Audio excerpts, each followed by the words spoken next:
সুপ্রিয় দর্শক শ্রোতা, আজকে আমি এমন একটা বিষয় নিয়ে আসছি যেটা প্রচলিত আমার চ্যানেলে যা দেখাই তা নয়, কিন্তু বিষয়টা খুব ইন্টারেস্টিং। এই জন্য আমি এটাকে ভিডিও করতে বাধ্য হলাম, কারণ আমি আমার গ্রামে আসি। এই গ্রামে আসার পরে মনে পড়ে আমার ঘটনা, এবং আমি স্থানীয় কিছু লোকের সঙ্গে আলাপ করে বিষয়টা জানতে পারি আরো পরিষ্কার করে। অর্থাৎ একসময় কথিত ছিল যে এই সেতুটাতে জিন বা পরীদের আড্ডা আছে বা তাদের অবস্থান আছে। এই কারণে সেতুটা কখনো টিকতো না। স্বাধীনতা যুদ্ধের পরে দুবার এটাকে ভেঙে যায়, আর ভাঙাটা এমন একটা পরিণতি হয় যে মনে হয় কেউ হাতে করে নিয়ে সরিয়ে রেখেছে। বিষয়টা এরকম, পানির তরে ভেঙে যাওয়া। সাধারণত আমরা সেতু কি দেখি, ভারী যানবাহন চলাচল করাতে সেতুটা ভেঙে পড়ে গেছে, কিন্তু এই ক্ষেত্রে তা দেখা যায়নি, কখনো ভেঙে যায় নাই, এটা সরে গেছে। অর্থাৎ এই সেতুটা আপনারা দেখতে পাচ্ছেন, এই যে একটা সেতু, এরকম এত বড় ছিল না তখন, তখন আরো ছোট ছিল সেতুটা, দৈর্ঘ্য প্রস্থে ছোট ছিল। তখন মনে হতো যে কেউ হাতে করে নিয়ে এটা সরিয়ে দিয়েছে। এই জন্য দুবার এরকম ঘটনা ঘটার পরে স্থানীয় লোকজন তখন বলতো যে এখানে জিন বা পরীর আশ্রয় আছে, তারা এখানে যাতায়াত করে, তাই তাদের কোনো সমস্যা হয়েছে, তাই এটাকে সরিয়ে দিচ্ছে। তো যাই হোক, আজকে আমি স্থানীয় কিছু লোকের সঙ্গে শুনবো এবং পুরো ভিডিওটা, পুরো সেতুটা আপনাদেরকে দেখাবো, এবং স্থানীয় কিছু লোকের সঙ্গে আলাপ করে এ সম্পর্কে বিস্তারিত জানবো। তাহলে থাকুন আমার সঙ্গে সম্পূর্ণ ভিডিওতে। স্থানটা জানিয়ে দিই, এটা কোথায়। এটা হলো বগুড়া জেলার গাবতলী থানার বাইগুনিতে অবস্থিত। এই সড়কটার নাম বাইগুনি দুর্গাহাটা সড়ক। বগুড়া শহর থেকে সারিয়াকান্দি যেতে যে সড়কটি পড়ে, 13 কিলোমিটার আসার পরে হাতের ডাইনে দুর্গাহাটা বলে, এটাকে দুর্গাহাটার দিকে চলে গেছে।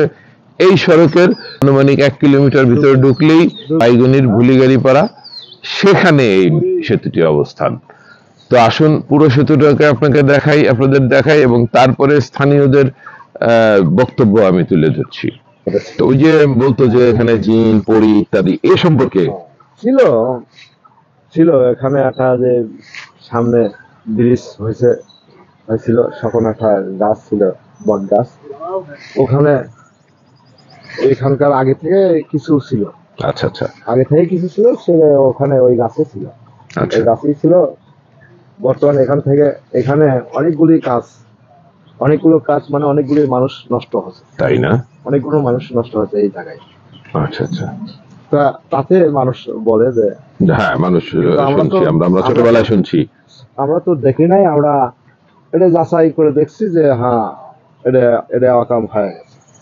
না, আমরা ছোটবেলায় শুনছি বলছে যে যেখানে কিছু আছে, থেকেই অসুবিধা, ওখান থেকে অসুবিধা ছিল, ওখান থেকেই তারা, যাই হোক, এখানে কিছু আলসাইজ কিছু পরিস্থিতির মধ্যে ছিল। আচ্ছা আচ্ছা, তো ঠিক আছে। আমরা যখন ছোট আমরা যখন এখানে আসতাম, তখন দেখতাম যে মানুষ নানান কথা হতো, যে জিন আছে, পরি আছে। কারণ এখানে একটা বট গাছ না কি গাছ ছিল, পাকুড় গাছ ছিল একটা, সেই গাছে অবস্থান করতো। ব্রিজ দুইটা এমন ভাবে ভাঙছে, মানে এমন ভাবে সরে গেছে, ভাঙে নাই। আমি একবার দেখলাম, মনে হলো কেউ হাতে নিয়ে এটা সরাই দিছে, এরকম বিষয়টা। তো এখানে আসলে মনে হয় পানির পাক যায়, এটা জনশ্রুত, অর্থাৎ স্থানীয় পুরাতন লোকরা, বয়স্ক লোকরা এগুলো আলোচনা করতো। তো আমরা আমার মনে হয় 20 বছরে আর এরকম কিছু দেখি নাই। এখানে এটা শুকাতো না, আগে তো আগে পানি থাকতো সবসময়, সারা বছর পানি থাকতো, দেখতাম। এখন তো বাদ দেওয়ার পরে থেকে তো আস্তে আস্তে শুকিয়ে গেল, এখন পানি থাকে না। পানি থাকে না তো, ওই যেহেতু বৃষ্টির মৌসুমে আসলে এটা একটু পানি হয়, আর তাছাড়া কোনো পানি নাই। এটা তো বাদ দেওয়া, যমুনা নদীর বাঁধের ভিতরে, যে কারণে পানি তো পর থেকে আর এখানে কোনো পানি। তো ঠিক আছে, আপনাকে অশেষ ধন্যবাদ। আমি আমার দর্শকদেরকে, জায়গাটা গভীরই ছিল। আচ্ছা আচ্ছা, হ্যাঁ, অনেক গভীর ছিল। ঠিক আছে, সুপ্রিয় দর্শক বৃন্দ, আপনারা শুনলেন যে আসলে এখানে এই সেতুটা নিয়ে অনেক কথা আছে। এই সেতুটা সবার যেটা বক্তব্য, যে এখানে জিন বা পরি অবস্থান করতো এক সময়, যে কারণে সেতুটা কখনোই টিকে নাই। দুবার বর্ষা মৌসুমে সেতুটা তার অবস্থান থেকে সরে যায়। সুপ্রিয় দর্শক বৃন্দ, এই যে সড়কটি এসে এখান থেকে সেতুর কাজ চলতেছে। এটা স্বাধীনতা যুদ্ধের পরে ৪র্থবারের মতো সেতু নির্মাণ বা পুনর্নির্মাণ চলছে। এই যে দেখাচ্ছি আমি পুরো সেতুটি। সেতুটির লম্বায় 100 মিটারের মতো হবে, আর প্রশস্তে 30 মিটার হবে। তো পুরোটাই আমি দেখাচ্ছি।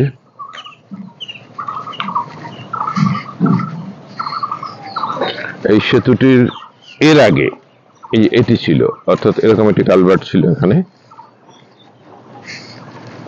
এটা এখানেই ছিল। পরে এই সেতু নির্মাণ করার সময় ওটাকে ট্রান্সফার করে ওখানে দেওয়া হয়েছে।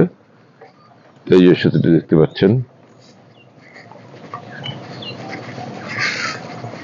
সেতুর নিচে এই যে এরকম এখন একদম শুষ্ক। এই সেতুর নিচে পানি আছে। এটা এই যে একটি ক্যানেল, অর্থাৎ একটি খাল, যেটা অনেক দূর থেকে আসছে, অনেক দূর, অনেক লম্বা এই খালটি। এটা বাঙালি নদীর সঙ্গে সংযুক্ত। ওই নদী যখন বেশি পানি হয়, সুইচ গেট রয়েছে, পানি বেশি হয়, তখন এই সুইচ গেট খুলে দেওয়া হয়। এই যে সেতু, আমি শেষ প্রান্তে এসে গেছি। আর এই যে সড়ক, এই সেতু থেকে তারপর এই সড়কে যেতে হবে। এই যে সড়ক দেখা যাচ্ছে, এই যে সড়কটি এখান দিয়ে চলে গেছে। দুই দিকেই শস্য ক্ষেত, দুদিকে। এই যে এখানে একটু পানি দেখা যাচ্ছে নিচে, অর্থাৎ এখন পানি কম। এটা একেবারে শুষ্ক মৌসুমে আমি এসেছি। এই শুষ্ক মৌসুমে এখানে পানি কম থাকে, আগে বেশি থাকতো বিভিন্ন প্রভাবে, অর্থাৎ ফারাক্কার প্রভাবে মূলত এখানে শুষ্কতা।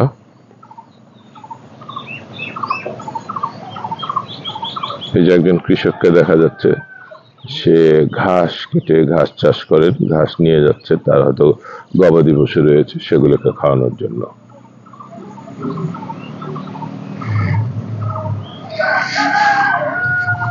তো এই হলো সেতুর অবস্থান। তাহলে আমি এখন স্থানীয় কিছু লোকের সঙ্গে কথা বলবো, এ সম্পর্কে জানবো যে আসলে সেতুটাতে কি ঘটেছিল বা কে কি বিষয়বস্তু কি। ধন্যবাদ। তো এখনো যদি আমার চ্যানেলটি সাবস্ক্রাইব না করে থাকেন, অনুগ্রহ করে নেবেন। সুপ্রিয় দর্শকবৃন্দ, এই ব্রিজটা বারবার ভেঙে যেত, আমরা দেখছি, কিন্তু হ্যাঁ, কি মনে করেন আপনি? আমাকে কি মনে করবো, আগে মানুষ কয় দিন থাকে পরি থাকে, এ হয় সে হয়, দেখিনি তো কোনোদিন। আচ্ছা, এমনি দেখা যায় নাই কোনো কিছু, না, কিন্তু ভাঙছে যেটা আমরা দেখছি। দর্শকবৃন্দ, দূর থেকে সেতুটার অবস্থান দেখতে পাচ্ছেন। এই সেই সেতু, যে সেতুটিতে দুবার ভেঙে গিয়েছিল, যা মাঝে ভাঙে নাই, সরে গিয়েছিল। মনে হলো হাত দিয়ে কেউ সরিয়ে রেখেছে। তো আজকের ভিডিওটি যারা দেখেছেন সবাইকে অশেষ ধন্যবাদ। এখনও যদি আমার চ্যানেলটি সাবস্ক্রাইব না করে থাকেন, অনুগ্রহ করে নেবেন। দেখা হবে পরবর্তী কোনো ভিডিওতে। সেই পর্যন্ত সুস্থ থাকুন, ভালো থাকুন, এই কামনায় আমি জাহিদ আহমেদ আমার ইউটিউব চ্যানেল জাহিদ ইটিসি থেকে আজকের মতো বিদায় নিচ্ছি।